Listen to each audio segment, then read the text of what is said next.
right, Sports Talker Nation, welcome back once again. It's your host, the G-Man, as we continue with our 2016 team-by-team fantasy preview. Today we're going to talk about those Denver Broncos. I'd love to be able to tell you that there's more to like or not like about the Broncos, but I have to say, there's just not. I think that you are not going to get the production you would expect in drafting Denver Broncos. I think that, let's start with the quarterback position. Peyton Manning last year was drafted higher than he should have because he was absolutely putrid. Brock Osweiler was better than putrid, but not good when he came in. You can expect more of the same this year from the quarterback for the Broncos, whether that be Mark Sanchez, career backup after a couple good years in New York, where even then his defense carried him to championships. It wasn't him per se, but I think he's going to be the guy who's most likely the starter.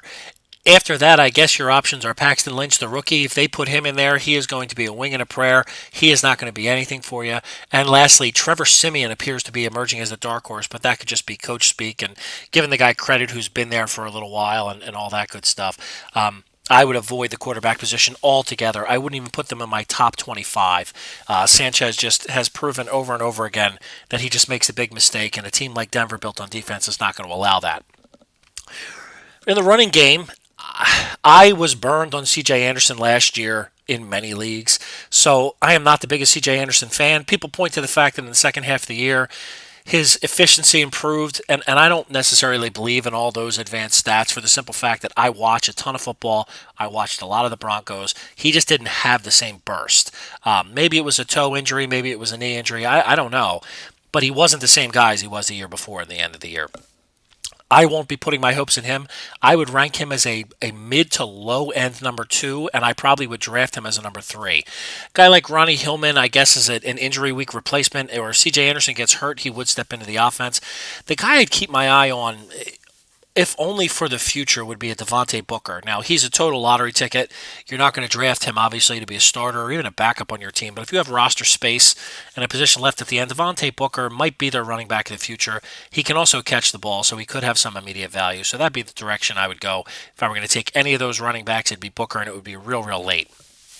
At the wide receiver position, they struggle there as well, and this is not a factor of the actual receivers. I think Emmanuel Sanders is absolutely tremendous, and I love Demaryius Thomas. Different reasons, right? Sanders is little and quick and catches everything. Demaryius Thomas is huge and fast, and he has some dropsy problems.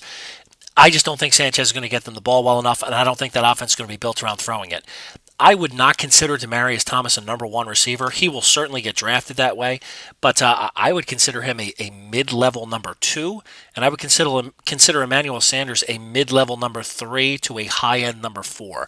Again, I know that is going probably way against what other experts think, but that's where I'm at.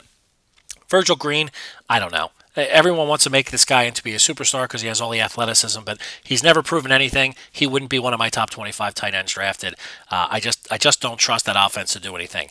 From a defensive perspective, they have it all. They have speed, quickness, rush the passer, turn the ball over, and take it to the house. So they might be your number 1 or 2 fantasy defense. So that's really the only place I'd go from a fantasy perspective.